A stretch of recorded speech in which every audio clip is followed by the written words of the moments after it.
Okay guys, here we are. It is part 3. This is the last part we're gonna do in this particular watercolor painting. And hopefully we will not be plagued with the technical difficulties of the last time. So what we're gonna do is add just the last of the detail to finish up this picture. Hopefully you've been following along and you've been enjoying what we're doing and learning a little bit as well. I think it's a super fun and super easy way to do this. So the last part of the painting that we have that has no color, of course, would be our little trunk here. And instead of flooding our trunk, what I'm going to do is actually paint directly onto the dry canvas so that it comes up a little bit darker. We don't need it to disperse and be various shades.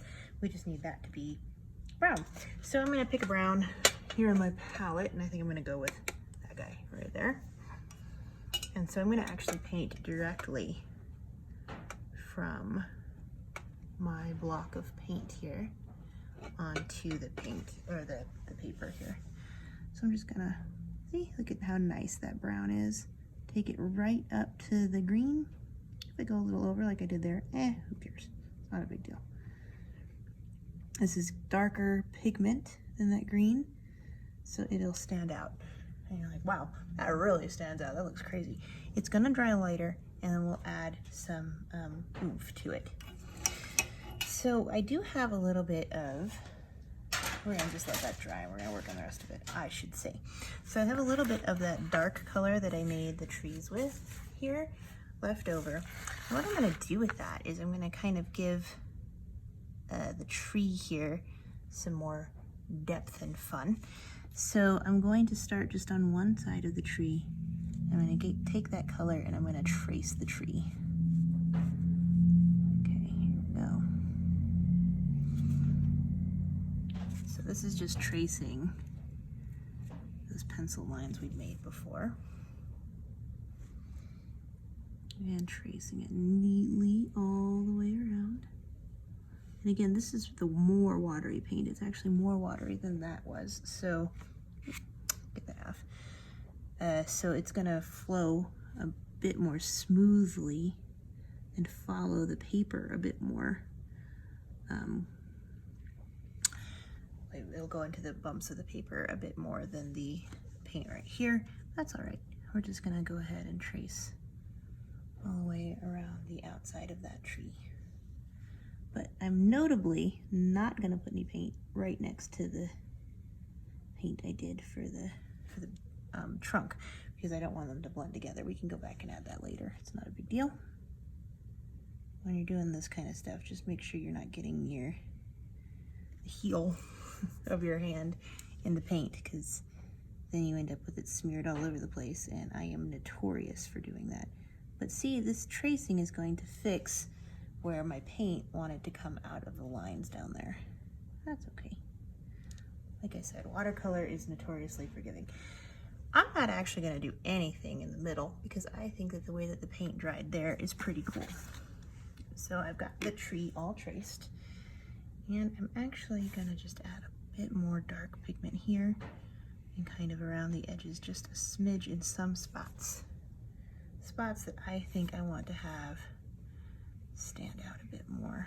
So pretty much what I'm trying to do is just give the tree a bit more definition at these points where I'm adding extra paint. So here in the corners, I'm adding a little extra of that dark. Around the edges, maybe a little bit more than I had, and more up there in the point. All right, so now we've got that all in there. We're gonna just take that water again, this right here. And just like we did with the other tree, we're gonna, the ones along the edges, just kind of pull it in towards the middle. That's it. That's all we're gonna do. And the pigment will blend on its own. I think that's like my favorite part of watercolor, is how easy it is to get that kind of cheat. But there it is. And it looks like you spent all kinds of time, I'm sounding like Bob Ross, sorry about that.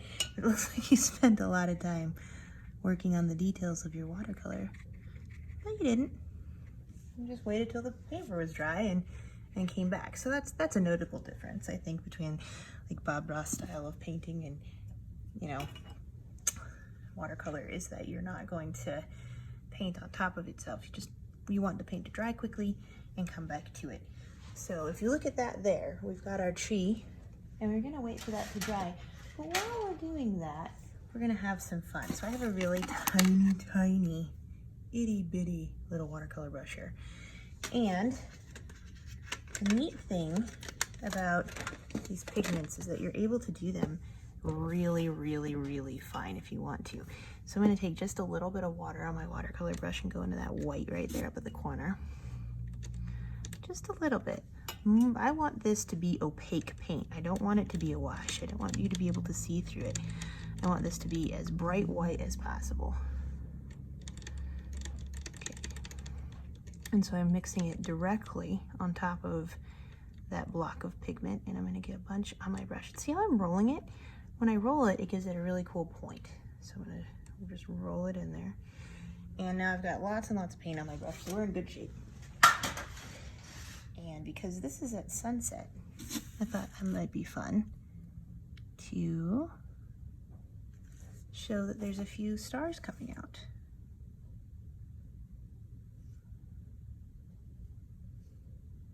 In the sky there. So that is what this is going to do, is show that there are stars coming out of the sky. And all I am doing, guys, is just making little dots. That's it, just where I think there might be some stars starting to come out in the night sky. So it'll be a nice pretty evening up in the mountains. And I think that like, see how just a few little dots brought that amount of pigment coolness to the painting? I love doing that. It already looks so much more finished than it did.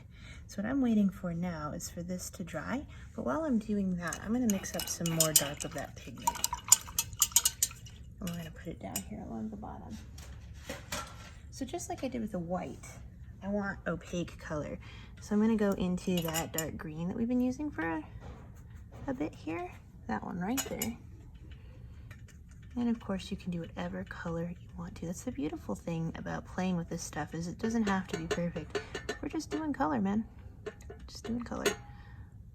So we're gonna get that nice thick opaque color on our brush.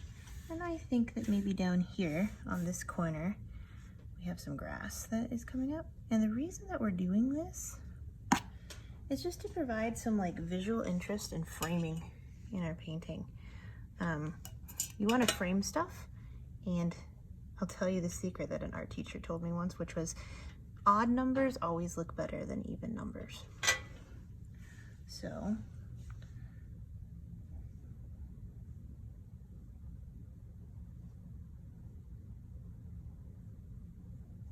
I'll just put in some framing right here and just kind of push it along there on the bottom. And the reason that we're doing this is to kind of anchor our picture into the frame, into the part of the paint that we've got going on there.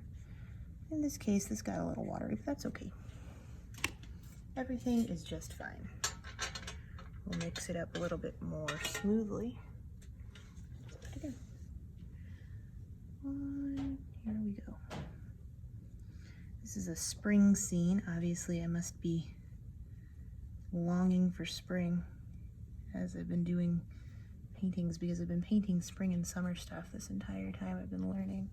Rather than painting wintry scenes in general, I've been painting spring and summer, which is pretty fun. All right, so that's done, and we'll just add, I think, a couple of little flowers on the top of those. Again, it'll just be dots. It won't be anything crazy.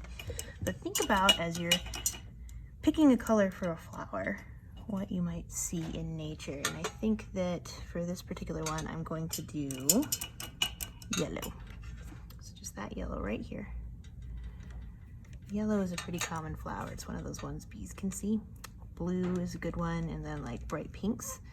But I think I'm gonna do yellow for this one because it's the most common that you'll see besides a white flower is a yellow flower. Just to attract those bees. So we'll go ahead and get that nice and dark on there. And then again, all we're gonna do is a dot. We're not gonna draw a flower, that's crazy. No, we're gonna do a dot. Ready? Dot. And dot there. And then just one more here. There's our flowers. Shazam, that simple. So then the last thing we're gonna do is add some grass interest at the base of that tree. And we will have a finished painting, and I'm so excited to have a finished painting for you guys, and I hope that you paint as well. I'm gonna use that green again. The longer you let the water sit on your blocks of pigment, the stronger the color is gonna be, just as an FYI. So we can just...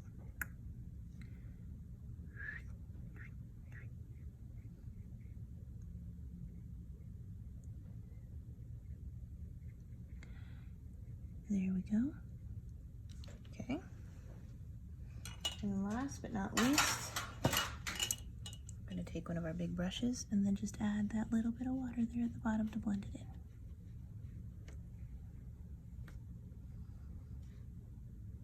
And that's it. The painting is done. Wonderful job, guys. Thank you for learning to paint some really basic watercolors with me. If this one isn't your cup of tea, I strongly suggest going onto some other YouTubes, kind of checking it out. There's lots of really cool ways to do flood watercolors. If you wanted to add some visual interest here into the tree, I recommend doing that too. World's your oyster and it's your painting. When we peel the paint off, or the tape off of this, you're gonna have this beautiful frame with about 1 centimeter of white edge around it, and you're gonna be really pleased with your finished product. Thanks for watching with me, guys, and we'll do more watercolors together later. Have a great day. Bye.